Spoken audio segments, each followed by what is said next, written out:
اور اس کے بعد جو کہ آج ایک اور میٹنگ ہوئی ہے بات بھی ہو رہی ہے کہ جوڈیشل کمیشن کی تشکیل کے بعد جو آئینی بینچز کا معاملہ ہے اس میں کون شامل ہوگا اور کون شامل نہیں ہوگا، کیونکہ حکومتی سائڈ سے رانا ثناء اللہ صاحب یہ کہہ رہے ہیں کہ جسٹس منصور علی شاہ اور جسٹس منیب اختر نہیں چاہیں گے کہ وہ آئینی بینچز کا حصہ بنے۔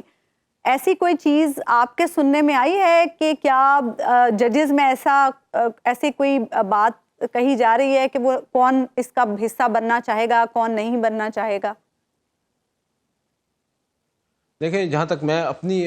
کیونکہ ججز صاحبان کی جانب سے تو ابھی تک اس پر کوئی بات نہیں آئی، آبویسلی آئے گی بھی نہیں، وہ تو تبھی آئے گی جب عملی طور پر کوئی فیصلہ ہوگا۔ مگر جسٹس منیب اختر اور جسٹس منصور علی شاہ اگر کانسٹیٹیوشنل بینچ کا حصہ بننے کے خواہش مند نہ ہوتے تو میں نہیں سمجھتا کہ وہ اس پریکٹس اینڈ پروسیجر کمیٹی کا حصہ بھی بنتے۔ اب وہ اگر اس پریکٹس اینڈ پروسیجر کمیٹی کا حصہ بن چکے ہیں تو وہ کانسٹیٹیوشنل بینچ میں بھی ضرور آئیں گے۔ جہاں تک بات ہے کانسٹیٹیوشنل بینچ میں کس کو لایا جائے گا، مختلف نام ہیں جو حکومت کے فیورٹ ہیں، مگر یہ چیز جو بہت سے لوگ بھول رہے ہیں کہ کانسٹیٹیوشنل بینچ میں بیٹھنے والے ججز صاحبان وہ ہوں گے جو کانسٹیٹیوشنل لا کو سمجھتے ہیں، جو کانسٹیٹیوشن کو سمجھتے ہیں، جن کی ایکسپرٹیز کانسٹیٹیوشن پر ہے۔ تو وہ ججز صاحبان بڑے گنے چنے ہیں، ان میں آبویسلی وہ ججز صاحبان نہیں آتے جن پر حکومت تکیہ کیے ہوئے ہیں، جنہیں حکومت شاید اپوائنٹ کرنا چاہے۔ اگر ہم کانسٹیٹیوشنل ججز کی بات کریں تو جسٹس منصور علی شاہ کا نام سر فہرست آتا ہے، جسٹس منیب اختر کا نام آتا ہے، ایون جسٹس یحییٰ آفریدی ہیں، جسٹس اطہر من اللہ ہیں، جسٹس عائشہ ملک ہیں، اور بھی ججز ہیں، جسٹس عقیل عباسی ہیں، مگر یہ وہ تمام ججز ہیں۔ شاید حکومت کی خواہش ان ججز صاحبان کو اس کانسٹیٹیوشنل بینچ میں شامل نہ کرنا ہو۔ جن ججز صاحبان کا وہ نام لے رہے ہیں، یا جیسے جسٹس امین الدین خان ہے، اب ہمیں تو نہیں معلوم کہ شاید جسٹس امین الدین خان نے اس خواہش کا اظہار کیا ہے یا نہیں، مگر بدقسمتی کے ساتھ کچھ ایسی شخصیات ہیں جو ججز کو خود متنازع کر دیتے ہیں ججز صاحبان کو۔ لیکن عدیل اس میں ایک پوائنٹ اور بھی ہے جو وضاحت طلب ہے، جو وضاحت طلب ہے، کیونکہ جسٹس یحییٰ آفریدی جو ہیں وہ چیف جسٹس ہیں اور وہ سپریم جوڈیشل کاؤنسل کی سربراہی بھی کر رہے ہوں گے، تو کیا اس صورت میں وہ آئینی بینچ کے سربراہ بھی ہو سکتے ہیں؟ جی بالکل، آئینی بینچ کے سربراہ وہ ہو سکتے ہیں جہاں تک میری انڈرسٹینڈنگ ہے، اور وہ ہونا چاہیں یا نہ ہونا چاہیں یہ ایک الگ بات ہے۔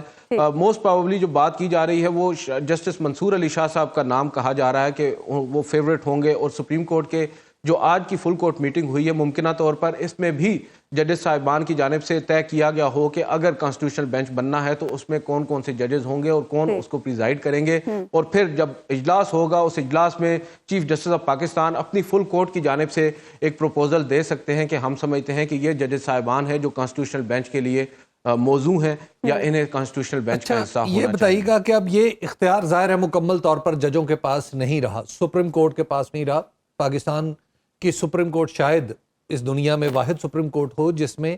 ایک بینچ باہر سے بھی بن کے آ سکتا ہے، یعنی اس پہ چیف جسٹس کا کوئی اختیار ہے نہ کوئی ججز کو رول پلے کر سکتے ہیں، مختصر سا ان کا کردار ہے جو بڑی آسانی سے آؤٹ وے کیا جا سکتا ہے۔ جب یہ ججز فرض کیا جوڈیشل کمیشن کی طرف سے ججز بنتے ہیں اور جو بھی آئینی بینچ ہوگا اس آئینی بینچ میں شامل ہوتے ہیں، وہ تو کلیئر کٹ پتہ ہوگا ساری دنیا کو کہ یہ تو گورنمنٹ کے ججز ہیں، تو کیا یہ الزام لینے کے لیے کوئی جج تیار ہوگا؟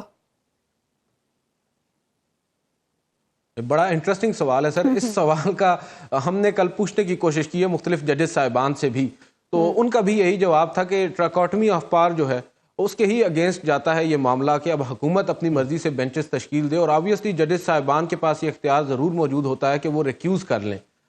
وگرنہ ادروائز آپ کو معلوم ہے پالیٹکس بھی کافی عروج پر ہوتی ہے، اور سپریم کورٹ مختلف دھڑوں میں بھی بدقسمتی کے ساتھ تقسیم ہے، تو یہاں پر یہ بھی دیکھا جاتا ہے کہ اگر ایک جج جو ہے وہ اگر ریکیوز کرتا ہے تو اس کے نتیجے میں اگلا کون سا جج ہوگا جو اس بینچ کا حصہ بن جائے گا، اور اگر اس جج کے بینچ کا حصہ بننے سے کیا کہیں ان کا دھڑا کمزور تو نہیں ہو جائے گا۔ معذرت کے ساتھ مگر بدقسمتی کے ساتھ ہم دیکھ رہے ہیں گزشتہ چند سالوں میں یہ جو دھڑوں کی سیاست ہے یہ سپریم کورٹ تک بھی پہنچ چکی ہے، اور ججز صاحبان بھی اب اصولوں سے زیادہ اپنی چیز کو دیکھ رہے ہوتے ہیں کہ کیا ان کا کیمپ کمزور تو نہیں پڑ رہا، اور اس وجہ سے ہو سکتا ہے کہ ججز صاحبان کی خواہش نہ بھی ہو کانسٹیٹیوشنل بینچ میں بیٹھنے کی، مگر انہیں بیٹھنا پڑے۔ اب یہ بتائیے گا کہ جسٹس یحییٰ آفریدی کی شخصیت اس طرح متنازع نہیں ہوئی